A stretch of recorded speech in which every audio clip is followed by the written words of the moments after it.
again, it gives me a great pleasure to introduce my panel, my usual panel, the gang. I call it the Diaspora Live Gang. Professor Monda, Washington Osiro, Dr. Makobe, David Ogega, and Dr. David Nathan joining us again today on this show. So, gentlemen, today we don't have a lady, but let's. I want just to quickly get a sense of what you think about what's going on in Kenya around the elections, especially this issue of the government moving in and blocking Ruto from. I'm very sure very soon they'll block him from moving out of his house, leaving his house to even go to the market to buy stuff. Let's start with Dr. Makobe. Makobe. Yes, sir. What do you think about what's happening in Nairobi, man, in Kenya generally? Okay, first of all, thank you very much for having me today. I'm conflicted as to whether I want to say what is happening to Ruto or to Raila or to Uhuru is something that we should, as people who have concern about the country, be really focused on. In the sense that we sort of enabled them by taking sides and saying, this person is stifling this one, this person is stifling this one, instead of concentrating on the idea of Kenya. In the first place, Kenya as an idea was created by the British. None of us had an inkling in how it was made or constructed. We were born into there, or some of the people were born into there. So what I would like us as people, because this discussion will outlive Ruto, will outlive Raila, will outlive Uhuru. 100 years from now, when people are studying Kenya, we, 6 of us in here and all the other people who comment on Kenyan politics will be held individually responsible for how the country ran. It will not only be Ruto, Raila, or Uhuru. So before we take sides and say, this person should be allowed or should not be allowed, or this person is doing this to another, we should take a step back and see whether we know, first of all, whether we have invested our lives and our thinking in the idea of Kenya as per se. And then we ask ourselves, who among these people is furthering that idea? Because a society, an organization, or all the groups of people, they are composed of individuals, the groups that they form in that one, and then the structures and the processes that they make. If we only concentrate on specific individuals in the society, we are missing the point. And I think that, okay, right now, it is Ruto getting it from the establishment as per se, because he, at one time, was part of it, and he was barring, who is that gentleman from Canada who was barred from entering Kenya? He was there. He didn't raise a finger when that was used against somebody else. So if it's being used against him, I'm conflicted as to whether I should say it's bad or wrong. Okay? So what I'm saying, we should. This is, you are running, when you run with the hyenas, one day they'll eat you. Okay. So hang on, Nathan. Washington. Yes. Looking at what's happening in Nairobi from your ivory tower in San Francisco. What really sticks out to you? I think what sticks out to me, and again, thank you for the invitation, and again, it's my pleasure to be with the esteemed panelists. I think what sticks out to me is the hypocrisy and the double standards of the establishment, specifically of Raila and Uhuru. And yes, I understand that if you run with hyenas, you're going to be eaten. If you sleep with dogs, you get the fleas. I get that. But setting aside that argument, I think the whole issue is, what kind of Kenya do we want? what kind of democratic space do we want? Do we want a democratic space where the people in power abuse that power to stifle, to set aside, to frustrate the efforts of people they deem as competitors? That's what I see is happening in Kenya, and this is not the first time we've seen that happening. We've seen, I think Kenya's history is rich, has rich examples of the establishment using its instruments of power to frustrate people that it sees as a threat. And that's what I see is happening with Ruto. Ruto, I mean, I am on record outlining how he doesn't gain much sympathy. He has a track record that does not endear him to the public writ large, and I get that. But setting that aside, what kind of political space do we want? Do we want a political space where those in power use their position in power, use the instruments of power to stifle competition? I personally don't think that is a workable solution, and it portends a dangerous long-term progression for the country, because all of a sudden now people look at what has happened to Raila, what is happening to Ruto, and they see a trend, and that's why they end up, that's what they see power as a conduit to reinforce their position in the establishment and to prevent others from taking over. And that is a very dangerous proposition for the country. Nathan, in fact, that's the issue here. We are not talking about personalities and Ruto or Raila or Uhuru, as it were. We know their history. I think what we are discussing today is the whole issue of freedom of movement and, of course, democracy. Yeah. Because you can't preach one thing and eat or drink another thing, and that seems to be what's happening in Kenya. What do you think about that? So first, thanks for having me on the show. I'm a bit wired because of this this particular topic, mostly because of something that Dr. Amakobe said, and I really appreciate that very elegant representation of the idea of Kenya, and I'll try and describe what that idea is. So the idea of Kenya, whether you want to think about it from 1963 or before that, when it was established as a republic, in that all the communities and people living within a particular geographical region in East Africa called Kenya would find a common destiny and a common culture and identity. So that's what we inherited. And as part of the global, of a global society, that's who we are identified as Kenyans, people of a common political, social, and economic history, and with one idea and one destiny.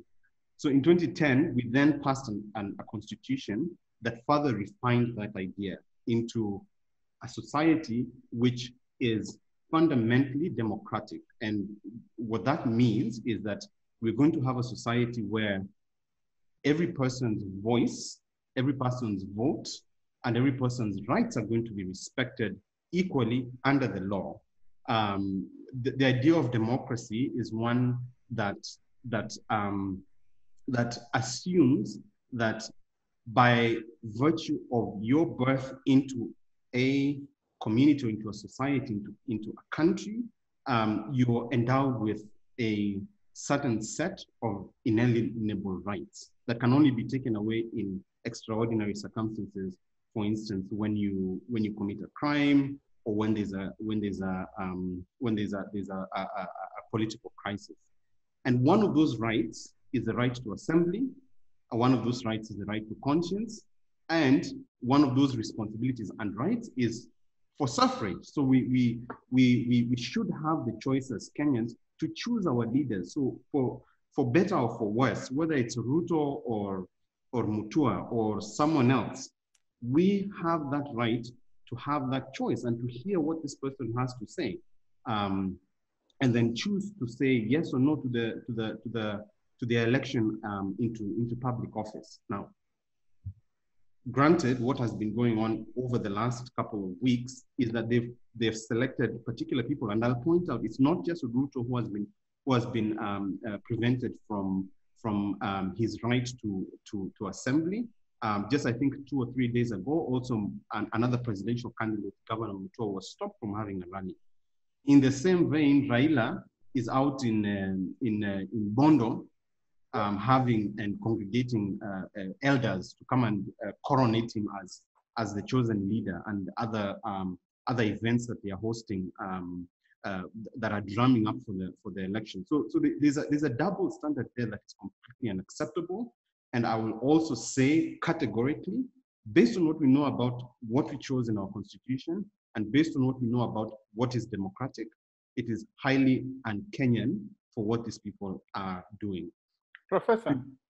And just lastly, it also goes to illustrate that you have a couple of people, a group of people, and these people, you know, from our previous discussions, they have not changed since 1963, to whom they think that their ascension into high office is by birthright as opposed to by election by the people, so that if anyone else comes up who can outcompete them or who is performing better than them, they stifle those people. So that behavior is completely unacceptable, and we should reject it and call it out for what it is. Professor, don't you find it ironic that the same tear gas that Raila was enjoying before the last election is now being applied to Ruto? But honestly, on a serious note, as a professor of politics and international law, what do you think about what's happening in Kenya? So I think I have a little bit of a different view in terms of the whole dynamic. I think that as much as we have the ideals and the constitution and the variant in terms of the rules of the game and the ideals of the law, which of course are being flouted left, right, and center, I think we also need to appreciate that this is Kenyan version of democracy. And if Ruto was in power, he would do the very same thing to an opposition candidate. So my contestation is not so much about what's happening with Ruto, but to what extent have the political elite really decided to take advantage of the power, offices of power, and the vestiges of power to keep their opponents down. So if you cannot stand the heat, get out of the kitchen. This is politics, right? We are not baking cookies. William Ruto is a student of Daniel Arap Moi, right? During the pro-democracy era, he was in the camp of the very repressive regime. And now he's coming back to face the music. So it's a dynamic of our politics. And I think he needs to toughen up and face the music, because this is the reality of our politics. What's happening right now is the forces of power are coalescing around different structures. And there seems to be, right now, this marriage between Raila and Uhuru Kenyatta. We are still not sure whether this marriage will be here in 6 months' time or even a year's time. Raila could be completely leave the current administration and move into the opposition. For me, this is very much a reality of the developing world politics. This is the way we do our politics, and it's our own variant. I'm not saying it's right. I'm not saying it's wrong. I'm just appreciating what the status quo is.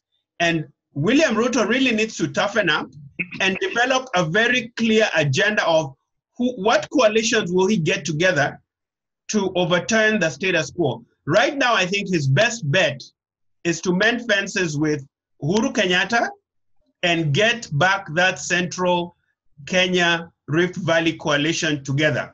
Or alternately, to find a way to reignite the coalition between himself and Raila Odinga, because the way he's moving right now, he's going as a lone wolf, and he will be crushed by the system. So I'm very much being very pragmatic in terms of how I see this. I'm very much about him reconstituting himself and really looking towards allies that can help him. People like Dr. Khalwale, who is a failure in Western Kenya himself, those are not really regional coalition holders that you can rely on to get success. These are individuals who milk you, they'll use your resources, and they will deliver completely nothing. So for me, he really needs to re-strategize, because you cannot confront a lion head on, right? If you want to take down a lion and you're a spider, you have to get a lot of other spiders together to make a big, big web to catch the giant. If you're going to confront the lion as a spider, you will be crushed. So I really think he needs to readjust. And if he cannot handle the heat in the kitchen, he needs to get out. This is about politics. This is politics. It's a contact sport. We're not baking cookies here. Thanks, Professor. David from Atlanta City. Yes, sir. This is Politics 101, brother. What says you? Well, yeah, again, guys, thank you, Chris. Thanks for the opportunity. But, you know, I have a totally different view of this. First of all, I think a lot of what's happened, or that we're being told that somehow all of a sudden William Ruto is now the victim, or is being victimized, or is being treated unfairly, I think it's hyperbole, right?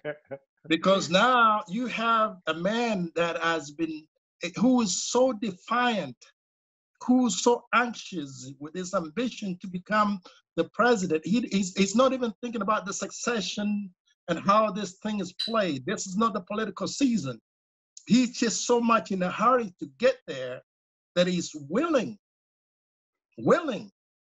to defy the president, to defy the political norms that govern politics. In other words, this is way too premature. We all know that. He's been told this is not the time and season for politics. But he has put his ambition so far ahead of everyone else. He's out there and he's a super provocateur. In other words, he's out there literally provoking the government to react. When you defy your boss, we all work in private sector, you know, even in public. That's the one thing I like about President Trump. You know, right, wrong, or indifferent, President Trump would take action if he saw one inkling of disloyalty to him. But you know what? It served him well. And in Kenya, unfortunately, in our case, is that we have a president that has turned out to be either too tolerant, because let's face it, if Ruto, I forgot who said it a little while ago, that if William Samoei Ruto were president, in other words, if roles were reversed today and he was the president, and Kenyatta was his deputy, doing the things that Ruto himself is doing now, Ruto would not tolerate it. And you know what? He would be right if he took action, right? Two or three incidents in the last 2 weeks where we have had deaths in those meetings. That's not the time and place for it. So Kenyatta is right. The government is right. If he wants to do that, like you say, Dr. Monda, get out of the kitchen, resign, right? There's no equivalence between what Raila is doing and what Ruto is doing, because Raila officially is out of government. Ruto is in government. Thanks, using government resources to advance his political agenda. Move out of government and let's meet in the field when that time comes. I have to so one thing you said, David, and there's a pervasive narrative, and I think this is just part of the government machinery doing what it does best, that the man is already running for public office. So he has a very different philosophy for political engagement than the president or Raila. So this narrative that he's off the block, running for public office, using government resources. I mean, the culture of hosting delegations in State House or the Deputy President's mansion in Karen, it's just part of the normal job description. There's nothing, and I'm one of those people who, for very good and personal reason, don't think that this man is fit for public office. He's unscrupulous. He's not. He has demonstrated over and over again of his ill-gotten wealth. But I think the principle is what is important. That the man is the vice president, so by virtue of that, he's going to have a very high public profile. So if he shows up to defend government policy, or he shows up in Nyamira, or he shows up in Kakamega, or he shows up in a suburb of Nairobi, people are going to gather around to hear what he has to say. But that's not what's happening. He's using it for political reasons. What do you mean? But by nature, his position is political. What is the definition of politics? Don't use the name. One at a time. David, let Wangusi finish first. Sorry. So I think my point is the fact that he's doing his job, which is to represent government positions, launch government projects and initiate them, show up as a public figure in events. That's just part of the job description. So I don't know how that has become a campaign. And I'll tell you, I have the answer for that.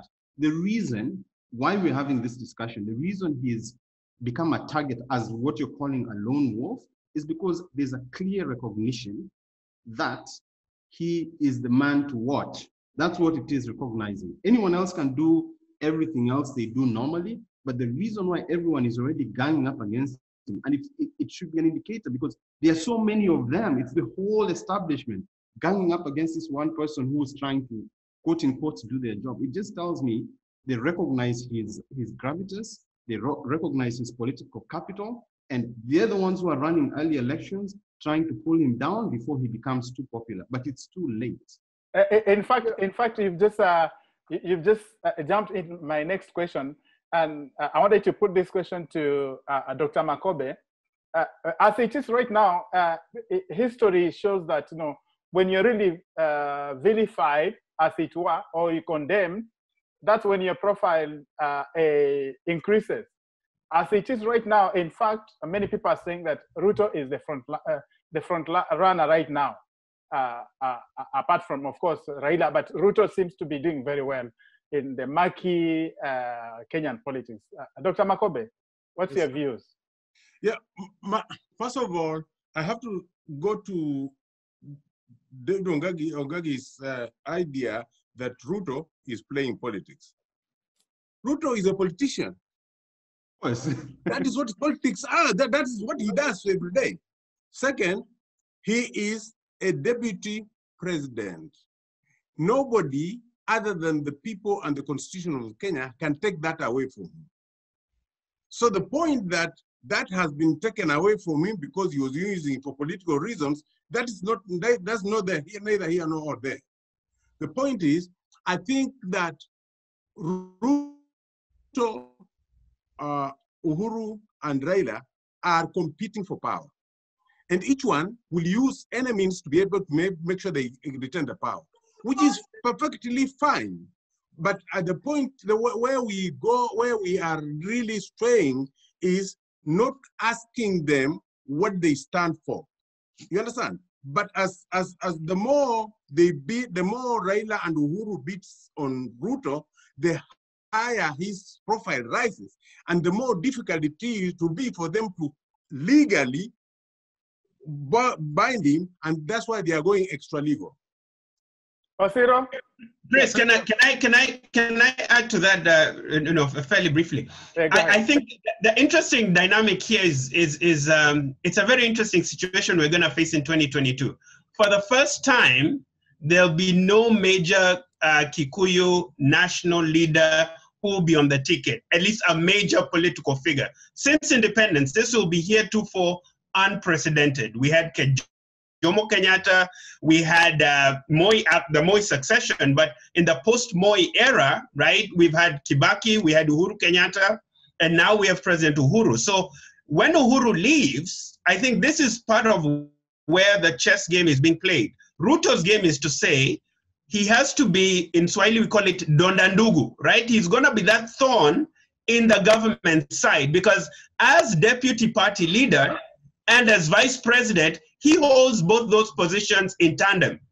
If you fire him from the cabinet, then you also have to take him out of the party. And he's going to tear down that party together. But that's why he will not resign. He wants to constantly be a thorn in the side of this coalition.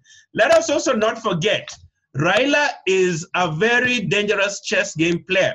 He went into NDP with the National Democratic Party, went into KANU, thought Moi would give him the ticket, and when Moi didn't, he destroyed the whole of Kanu. And Kanu lost the election in 2002. So just because Uhuru is together with Raila today doesn't necessarily mean these two gentlemen will be together even in 6 months' time or even in a year's time. Kenyan politics is very, very fluid like that.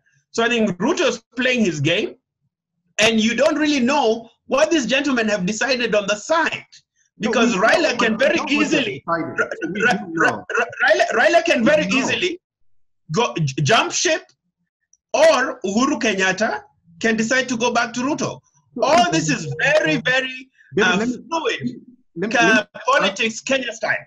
Let me ask this question. Wait a minute. That we don't know. We know. So the promise that Raila has given to Uhuru Kenyatta, it's out in the public. It's the BBI proposition that we're going to run a referendum and create additional seats to give you perpetuity in your or an opportunity. No, we don't know the promise. We don't know the promise. That is we don't even know what BBI is. We don't even know what BBI is. The framework is in the public domain.